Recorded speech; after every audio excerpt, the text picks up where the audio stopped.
Hello and welcome to the channel. My name is Matt and welcome to Forza Motorsport. We're back. It has been a very long time coming. Yes, I did briefly talk about this game in our 1 year of Forza Motorsport review, but we've had a lot of updates we've missed. Right, let's take a look at the Forza Motorsport playlist and see what our last update was. Okay, update 4, then... Oh, okay then.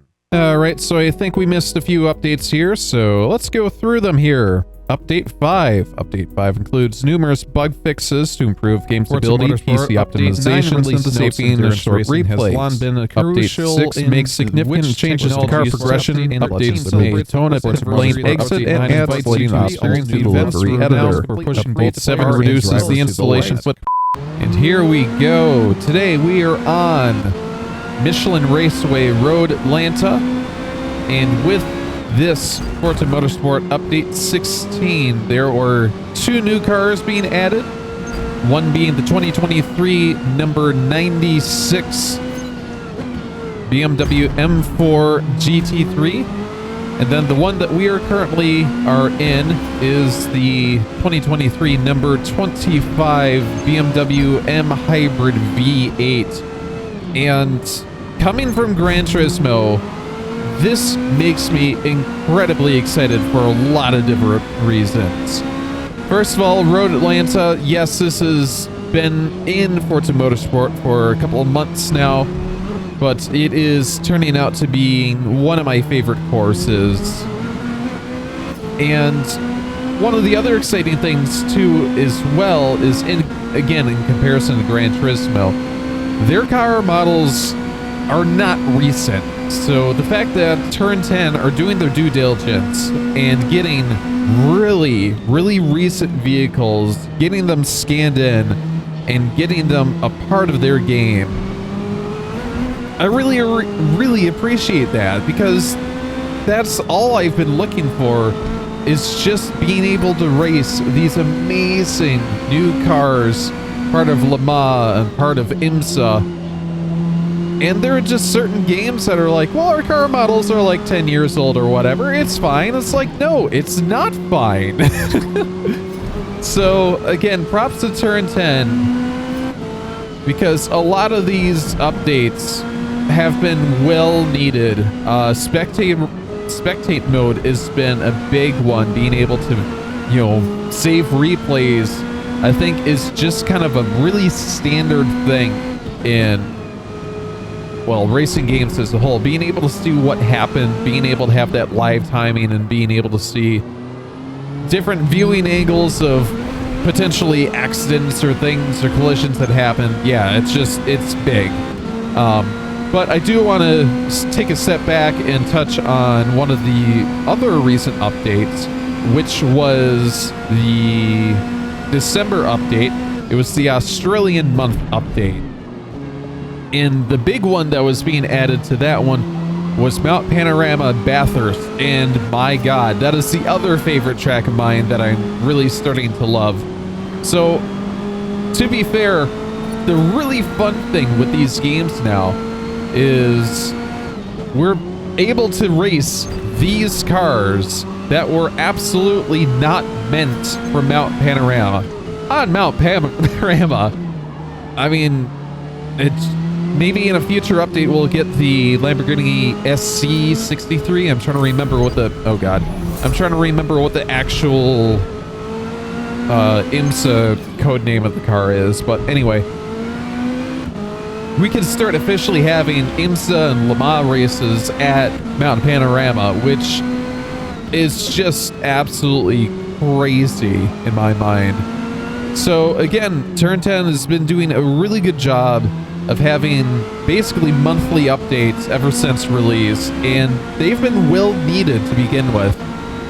Unfortunately, with how things have gone with, just racing games or games in general, is that you release a half-baked game on release, and then for the life cycle of the game, you hope to get to that point where it should have been by the time the game is done, what it should have been at release.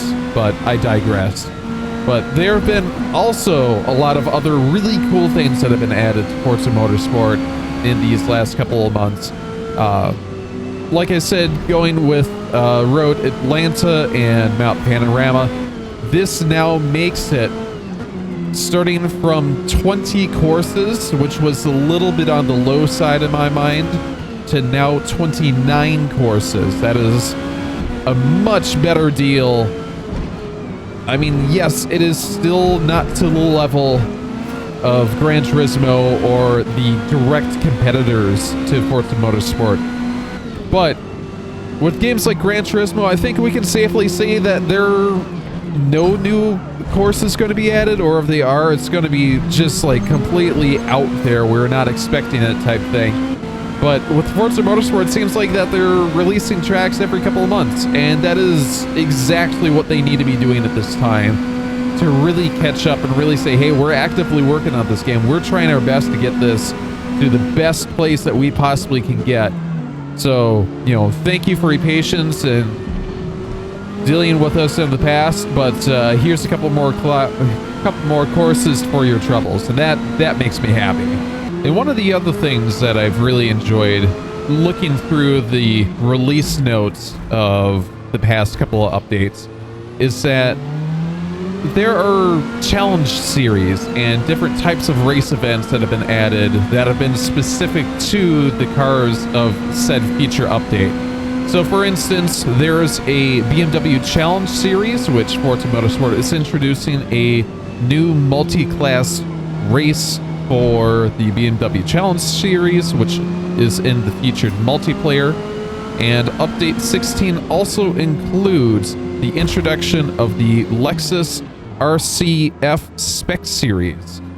So again, it's just these, instead of just doing what, you know, other companies have done, where it's just like, here we're gonna choose a random track that you get a race at for a daily, or, you know, the week in featured multiplayer, and you get to do GT4 or GT3 cars, and that's really it. The thing that Forza Motorsport has been doing is awesome in kind of what we've been seeing with, for example, Forza Horizon 5. It's just this attention to detail that makes it more akin to a live service game, where instead of just basically having a rotational schedule in the featured multiplayer, they're now doing specific things on a week by week basis of choosing, you know, specific cars, maybe going ahead and choosing other types of courses, but they're keeping it new and they're keeping it fresh. They're trying to do things that are new every week, instead of maybe running into, you know, after a month or two, running into the same types of events being reused and rehashed. So yeah, again, it's just the things that Turn 10 are doing recently are making me want to come back to motorsport more and even try out the multiplayer a little bit more, because with Gran Turismo and other sim racing competitors, it just, they seem to get really stale if you're a really competitive player or somebody that wants to, you know, try new things, or you've got 500 cars easy in most of these games, but they really don't utilize them in any of their featured events, which is, or they'll use the same 20 GT3 or GT4 cars. It's like, yeah, they're great and I love them, but when you have such a large variety of cars, what's the point of having those cars if you're not going to use them, you know? So that's the thing, like I said, I've been noticing throughout these updates, is just, you know, the featured car months and the featured events and the multiplayer. It just keeps things new, keeps things fresh, and it's highly appreciated in the current landscape of sim racing video games nowadays. And speaking of GT3 cars, I'm not even finished with talking about the races for this week or this month in featured multiplayer.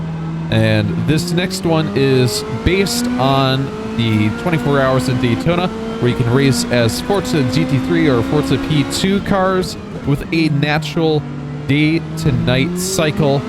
Again, stuff like that is just really cool. And then later in the month, we'll look at a multi-class reimagining of the classic Forza GT series, where you can discover